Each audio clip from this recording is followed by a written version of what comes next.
Thank you for standing by. This is the conference operator. Welcome to the New Pacific Metals Corp. Carangas Preliminary Economic Assessment Conference Call.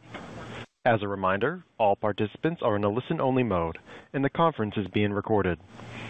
After the presentation, there will be an opportunity to ask questions. To join the question queue, you may press star, then 1 on your telephone keypad. Should you need assistance during the conference call, you may signal an operator by pressing star and then 0. I would now like to turn the conference over to Andrew Williams, CEO of New Pacific Metals. Please go ahead. Thank you, operator, and welcome everyone to this New Pacific conference call to review the results of our PEA for Carangas, located in Aurora Department, Bolivia. The announcement marks an exciting milestone for Carangas, which is, as a reminder, is a discovery that New Pacific made approximately 3 years ago.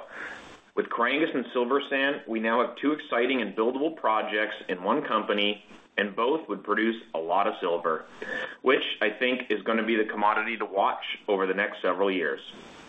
A copy of this news release is available on our website and will be filed on SEDAR and EDGAR.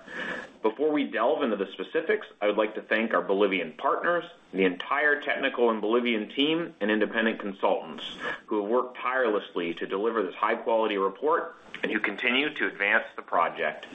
I'm joined on the call today by our VP Operations, Dustin Van Dorselaer. I'd like to remind you that we will be making forward-looking statements during the call. Please refer to the cautionary statements included in the news release and the presentation slides that accompany this webcast. I'd like to start off on slide 3 when talking about Carangas by reminding people that it is first and foremost a large, over 200 million ton polymetallic deposit with significant amounts of silver, gold, lead, and zinc. This can be seen in our mineral resource estimate shown here. As we went through the engineering for the PEA, we made a decision that I really think was key to generating the strong project returns that this project is now showing. And that was to focus only on the near-surface, higher-grade subset of silver-dominant material. This allowed us to keep the capital cost lower than if we had gone after the full resource. Importantly, we preserved the optionality at a future date to exploit the entirety of the deposit, including the plus 1 million ounces of gold sitting at the bottom of the larger pit. On slide 4, the PEA for Carangas has outlined a very attractive project. On an after-tax basis, the PEA has an NPV 5 of $501 million at $24 an ounce silver and $748 million of NPV at $30 silver. The after-tax IRR of the project at $24 an ounce silver was 26% and 34% at $30 silver. Other highlights of the project include a manageable initial capital of $324 million and digestible sustaining capital of $128 million. We also have an average payable production profile of 6.6 million ounces per year with an average of 8.5 million ounces a year produced over the first 6 years. And an overall mine life of 16 years, with mining in the first 13 years, and the last roughly 3 years of operations will consist of processing stockpiled oxides and lower-grade material. The all-in sustaining cost is estimated at $7.60 an ounce silver, net of byproduct, and the payback remains an attractive 3 years on an after-tax basis. On slide 5, the initial capital cost for the project is $324 million. As I mentioned before, the sustaining capital is $128 million, and we've got another $39 million earmarked for closure costs at the end of the mine life. These numbers are based off vendor quotes and comparable projects from the engineers' databases. There's a few things I'd like to highlight. The first is that the Carangas ore body is fairly flat-lying, which results in a shallow pit with a low strip ratio. Secondly, we're going to use contract mining, which means we'll be able to save on mining fleet capital, and we've based our mining costs on using a contractor currently operating in Bolivia. Thirdly, the material at Carangas is somewhat favorable to processing with a medium hardness and a low abrasion, meaning our power usage and grinding media consumption will be relatively low. The site's also got easy access and connection to the national grid as planned, and that'll keep our infrastructure and operating costs in line. And finally, there's a zinc smelter under evaluation in Oruro, which is where the Carangas project is located, and it's planned to be operated by the government of Bolivia. Carangas could provide a meaningful portion of feed to that smelter. On slide 6, looking at some of the sensitivities, as expected, at lower silver prices, the project remains attractive. But what we are really excited about is what the project looks like at $30 an ounce, which is a price we have consistently been above for the past week or so. At $30 silver, this project would have an NPV5 of $748 million and an IRR of 34%, both on an after-tax basis, of course. The project also shows healthy economics in several downside scenarios, which is a testament to its robustness. Slide 7, what's next? Now that we have our technical study done, our attention at Carangas is going to be 100% focused on permitting. We will not advance our engineering work beyond this PEA until we have line of sight to getting the required permits. This would include securing a development agreement with the local community, converting our exploration license into a mining license, substantially progressing an environmental impact assessment study, and obtaining legal security for the project's location within 50 kilometers of the Bolivian border with Chile. Once we are satisfied we're moving in the right direction, and we certainly are moving there in these areas, we would look at advancing a project feasibility study. On slide 8, we put Carangas and our silver sand project up with 4 other silver projects and 4 other gold projects, just to provide you with some perspective on where these projects sit within our broader industry. This is a slide we've had for a while with silver sand, and it shows a pretty solid group of projects. Several of them are in or near to construction, and frankly speaking, both Carangas and silver sand stand out on this chart for the strong economics, the modest capital, and the amount of metal produced. And on slide 9, I'd just like to show this slide to remind investors that although the development slog can be long, when projects get traction and get the results, share prices can move very quickly. We are project developers, and we're very proud of this business model. And finally, in closing, I'd be remiss if I didn't spend a minute talking about the exploration upside we have at Carangas. We have over 41 square kilometers on our land package, and in 2023, we identified 6 geophysical anomalies. The only anomaly that's been drilled is the area where our resource was discovered, which is covered in this PEA. Our focus will remain on the permitting work we have in front of us, and we will continue to be disciplined with our strategy and execution. But if we have the permitting success that we expect to have, and we find ourselves in a market where exploration results are being rewarded, we think we could put another compelling exploration plan together at Carangas. And with slide 11, that's it. So thank you, everyone, for the formal part of this presentation. I'll now turn it over to the operator for any questions. Thank you. To join the question queue, you may press star, then 1 on your telephone keypad.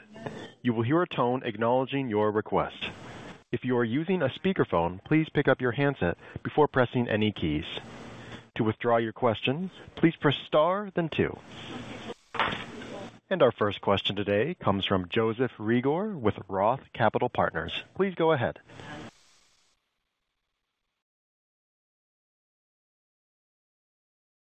Joseph, your line is live.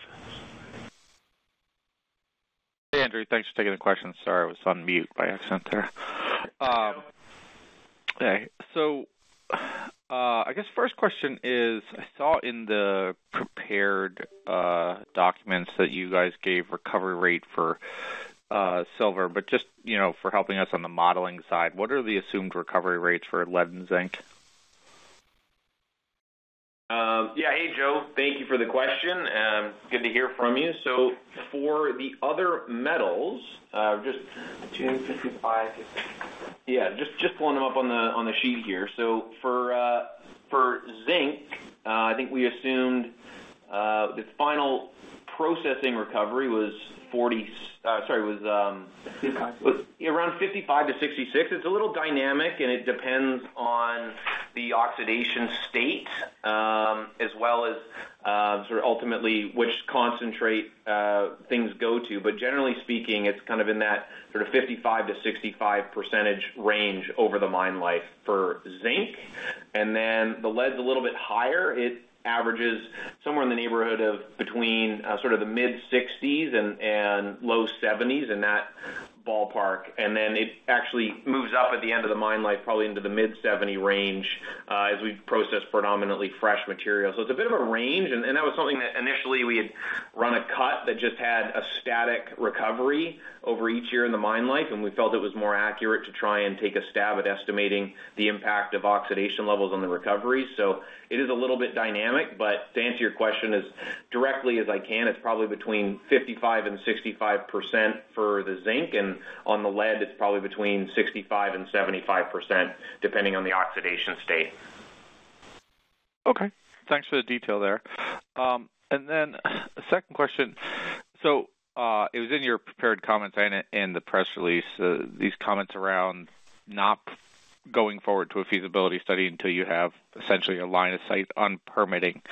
But then in the next step section, it suggests that Carangas might be the first mine to go through permitting under this 2014 mining code.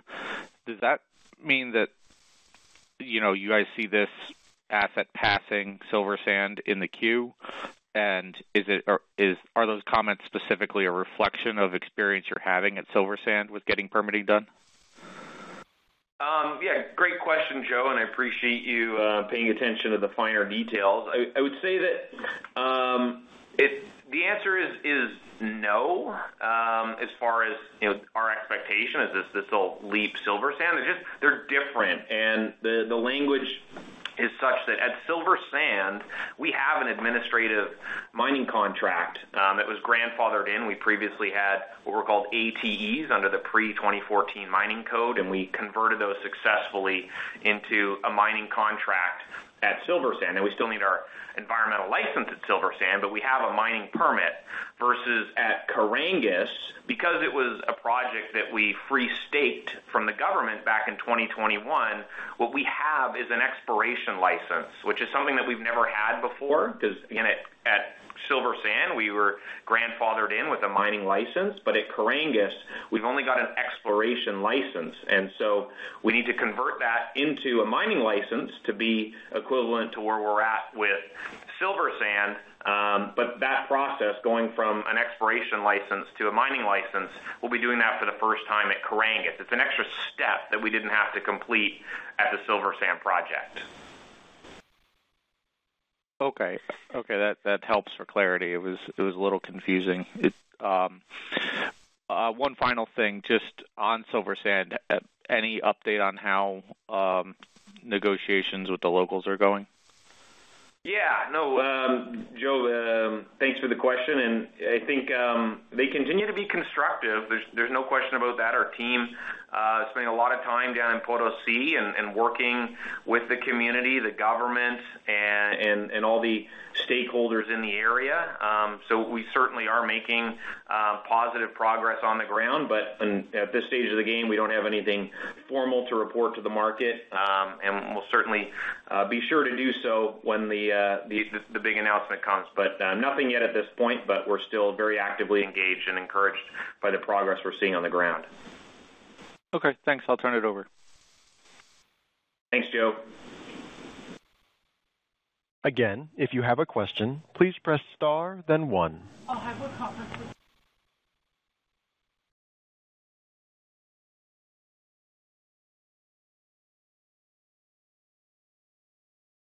No further questions. This will conclude our question and answer session. I would like to turn the conference back over to Andrew for any closing remarks. All right, thank you. This concludes the Q&A session. I'd like to thank everyone for tuning in today. Management and our communications team are available for any other questions you might have in the future. Please don't hesitate to reach out to us, and have a wonderful rest of your day. Thanks, everybody. This will conclude today's conference call. You may now disconnect your lines. Thank you for participating, and have a pleasant day.